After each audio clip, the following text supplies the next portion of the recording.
జై శ్రీరామ్ అనే పదం మొదటిగా ఎవరు పలికారో మీకు తెలుసా?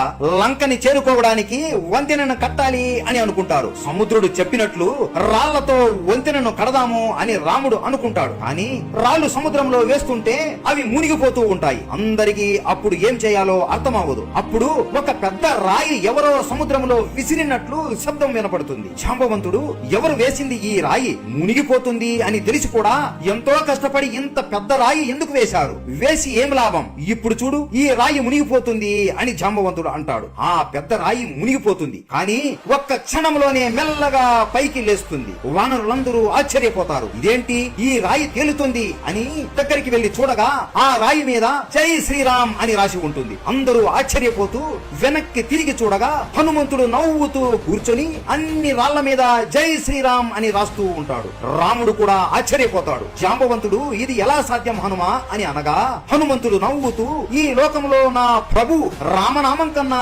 ఇంకేది గొప్పది కాదు. నేను రామనామాన్ని ఈ రాళ్ల మీద రాసి సముద్రంలో వేస్తే చివరికి ఆ సముద్రుడు కూడా ఆ రాళ్లని మింగేయలేడు. అందుకే ఇలా చేశాను అని అన్ని రాళ్ల మీద జై శ్రీరామ్ అని రాస్తాడు. మొత్తం వానరులు అందరూ మోకాళ్ల మీద పడిపోయి జై శ్రీరామ్ జై శ్రీరామ్ అని గట్టి గట్టిగా అరుస్తారు. అది విని రాముడి కళ్ళల్లో ఆనంద బాష్పాలు మొదటిసారిగా వస్తాయి. అలా ఆ రాళ్లతో వంతెనను కట్టి ఆ వంతెన మీద వానరులందరూ నడుచుకుంటూ వెళుతూ జై శ్రీరామ్ అని అంటుంటే లంకలో ఉన్న రాక్షసులందరికీ వినబడి వణికిపోతారు. ఆఖరికి రావణాసురుడు కూడా అతనికి తెలియకుండానే జై శ్రీరామ్ అని అంటాడు. ఇది రామనామానికి ఉన్న శక్తి.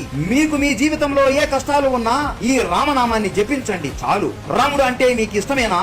ఉంటే జై శ్రీరామ్ అని కామెంట్ చేయండి. జై శ్రీరామ్.